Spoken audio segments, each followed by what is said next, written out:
ಸಾಕಷ್ಟು ಪ್ರತಿಭಟನೆಗಳನ್ನ ನಾವು ಮಾಡಿದೀವಿ. ಆದರೆ ಇವತ್ತಿನ ಪ್ರತಿಭಟನೆ ನಾನು ಭಾರಿ ನೋವಿಂದ ಮಾಡ್ತಾ ಇದ್ದೀನಿ.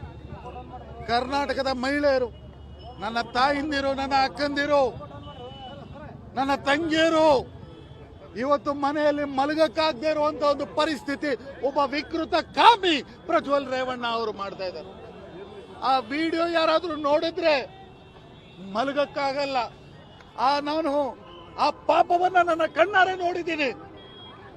ಅಜ್ಜಿ 50 ವರ್ಷ 60 ವರ್ಷ ಮನೆ ಕೆಲಸ ಯಾರನ್ನು ಕೂಡ ಬಿಟ್ಟಿಲ್ಲ ಈ ವಿಕೃತ ಕಾಮಿ. ಪ್ರಜ್ವಲ್ ರೇವಣ್ಣನ ನನಗೆ ಪರಿಚಯ ಇದೆ, ಪರ್ಸನಲ್ ಆಗಿ ಗೊತ್ತಿದೆ.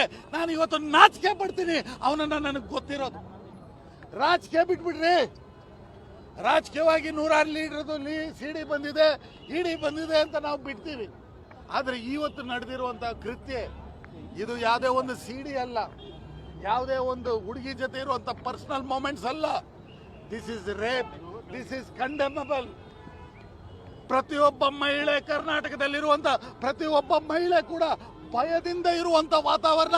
ಈ ದೊಡ್ಡ ಮನೆ, ಕರ್ನಾಟಕದಲ್ಲಿ ದೊಡ್ಡ ಮನೆ, ಮಾಜಿ ಪ್ರಧಾನಿಗಳ ಮನೆ, ಮಾಜಿ ಮುಖ್ಯಮಂತ್ರಿಗಳ ಮನೆ, ಮಾಜಿ ಮಂತ್ರಿಯ ಮನೆ, ಕರ್ನಾಟಕದ ಮಹಿಳೆಯರ ಮೇಲೆ ಮಾಡಿರುವಂತ ದೌರ್ಜನ್ಯ. ನಾನು ಇವತ್ತು ನಿಂತು ಇಡೀ ಕರ್ನಾಟಕದ ಜನರ ಹತ್ರ ಅಪೀಲ್ ಮಾಡ್ತೀನಿ, ಇಂಥವ್ರನ್ನ ಸುಮ್ಮನೆ ಬಿಡಬಾರ್ದು. ಪ್ರಜ್ವಲ್ ರೇವಣ್ಣ, ಓಡೋಯ್ತೀಯ ನೀನು ಫ್ರಾಂಕ್ಫರ್ಟ್ಗೆ, ಆಮ್ಸ್ಟರ್ಡ್ಯಾಮ್ಗೆ, ಅಮೆರಿಕಾಗೆ, ಎಲ್ಲಾದ್ರೂ ಓಡೋಗು. ನಿನ್ನ ವಾಪಸ್ ತಂದು ನಿನಗೆ ಸಿಗ್ಬೇಕಾಗಿರುವಂತ ಶಿಕ್ಷೆನ ಕೊಡೋ ತನಕ ಕಾಂಗ್ರೆಸ್ ಪಕ್ಷ ಯಾವುದೇ ಕಾರಣಕ್ಕೂ ಬಿಡಲ್ಲ. ಸರ್, ಆಗಲೇ ಫಯಾಜ್ನು ಒಂದೇ, ಪ್ರಜ್ವಲ್ನು ಒಂದೇ ಅಂದ್ರಿ, ಎಲ್ಲ ಕೊಲ್ಲಬೇಕು ಅಂತ ಹೇಳಿದ್ರಿ. ಅಂತ ತಪ್ಪನ್ನ ಮಾಡಿದ್ದಾರೆ, ಏನ್ ಶಿಕ್ಷೆ ಆಗ್ಬೇಕಂತ ಹೇಳ್ತೀರಿ ಅವ್ರಿಗೆ? ಈಗ ಕಾನೂನು ಪ್ರಕಾರವಾಗಿ ಏನ್ ಶಿಕ್ಷೆ ಸಿಗ್ಬೇಕೋ ಅವನಿಗೆ ಸಿಗ್ಬೇಕು. ನಂಬರ್ 2, ನನಗೆ ಪರ್ಸನಲಿ ಚಾನ್ಸ್ ಸಿಕ್ಕಿದ್ರೆ ಕಲ್ಲು ಬಿಸಾಕ್ ಹೊಡಿಬೇಕು ಇಂಥ ವಿಕೃತ ಕಾಮಿಗಳನ್ನ.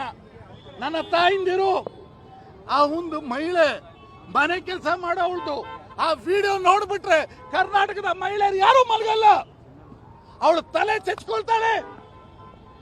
ಒಂದು ಮಹಿಳೆ ಅವ್ರ ಮನೇಲಿ ಕೆಲಸ ಮಾಡುವಂತವ್ರು ಅವ್ರ ಅಪ್ಪನ ಮೇಲೆ, ಅವನ ಮೇಲೆ ಕೇಸ್ ಕೊಡ್ತಾರೆ.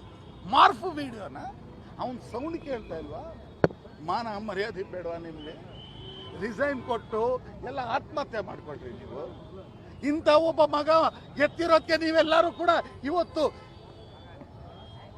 ನಾನು ಹೇಳ್ಬಾರ್ದು.